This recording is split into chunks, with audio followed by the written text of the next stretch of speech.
Welcome back to psychology talks with Anvitha. Parents, మీ అందరికీ ఒక క్వశ్చన్. మీ పిల్లల్ని తరచుగా ఎదుటి వాళ్ళతో కంపేర్ చేస్తూ ఉంటారా? అందరికీ ఒక క్వశ్చన్. మిమ్మల్ని మీరు ఎదుటి వాళ్ళతో కంపేర్ చేసుకుంటూ ఉంటున్నారా? ప్లీజ్ ఆపేయండి.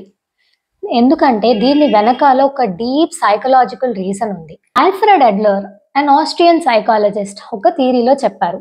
అదే ఇన్ఫీరియారిటీ కాంప్లెక్స్. అసలు ఇన్ఫీరియారిటీ కాంప్లెక్స్ అంటే ఏంటి? అంటే ఎదుటి వాళ్ళకన్నా మనం తక్కువ అని ఫీల్ అవ్వడం. దీన్నే సైకాలజీలో ఫీలింగ్ ఆఫ్ ఇన్సెక్యూరిటీ అండ్ ఇన్అడిక్వెసీ అంటారు. అసలు పక్కన వాళ్ళతో కంపేర్ చేసుకోవటం వల్ల మన సెల్ఫ్ కాన్ఫిడెన్స్ తగ్గిపోతుంది, సెల్ఫ్ డౌట్ పెరుగుతుంది, సెల్ఫ్ వర్త్ అయితే మెల్లిగా జీరో అయిపోతుంది. మనమే ఇలా ఫీల్ అయితే మరి పిల్లలు ఎలా ఫీల్ అవుతారండి?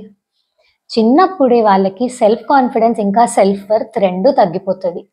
ఇన్సెక్యూర్గా ఫీల్ అవ్వడం తప్పు కాదు, కానీ దాన్ని ఓవర్కమ్ చేయకపోతే ఈ ఫీలింగ్స్ పెరిగి పెరిగి ఇన్ఫీరియారిటీ కాంప్లెక్స్కి లీడ్ చేస్తుంది. ఇన్ఫీరియారిటీ కాంప్లెక్స్ ఉన్న వాళ్ళు కొన్ని కామన్ సైన్స్ అనేది చూపిస్తూ ఉంటారు. ఎలా అంటే వీళ్ళు ఆర్గ్యుమెంట్స్ని అవాయిడ్ చేస్తారు అండ్ అన్నిటికీ సారీ చెప్తూ ఉంటారు. వీళ్ళు చాలా క్వైట్గా ఉంటారు. ఇంట్రోవర్ట్స్ అని కాదు, వాళ్ళ మీద వాళ్ళకి సెల్ఫ్ డౌట్ ఉంటుంది కాబట్టి క్వైట్గా ఉంటారు.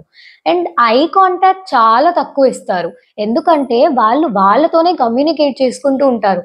నేను బాగానే మాట్లాడుతున్నానా, ఎవరైనా ఏమైనా అనుకుంటారా, నన్ను ఎవరైనా జడ్జ్ చేస్తారా, లేకపోతే నేను సిచ్యువేషన్ని మెస్ చేసేస్తానా అన్న థాట్స్ వాళ్ళ మైండ్లో తిరుగుతూనే ఉంటుంది. అండ్ వీళ్ళు వాళ్ళకి నచ్చలేదు అన్న ఒపీనియన్ కూడా ఎక్స్ప్రెస్ చేయరు. ఎదుటి వాళ్ళ అవసరాలే ప్రయారిటైజ్ చేసుకొని వాళ్ళ అవసరాలని పట్టించుకోరు. వీళ్ళు ఎలా ఫీల్ అవుతారంటే, నేను ఎంత ఎఫర్ట్స్ పెట్టినా నా ఎఫర్ట్స్కి అసలు వాల్యూవే లేదు అని చెప్పి ఫీల్ అవుతూ ఉంటారు. దీన్ని ట్రీట్ చేయకపోతే డిప్రెషన్, స్లీప్ డిజార్డర్స్, ఇంకా సూసైడల్ థాట్స్కి లీడ్ చేస్తుంది. ఇలాంటి సైన్స్ మీలో కానీ మీ పక్కనున్న వాళ్ళలో కానీ కనిపిస్తే ప్రొఫెషనల్ హెల్ప్ తీసుకోమని రికమెండ్ చేయండి. తగ్గి ఉండడం, అనుకువగా ఉండడం తప్పు కాదండి. మిమ్మల్ని మీరు గుర్తించకపోవడం, తక్కువ అని ఫీల్ అవ్వటం, వర్త్లెస్గా అనిపించడమే తప్పు. You are doing your best, you are giving your best and you are the best.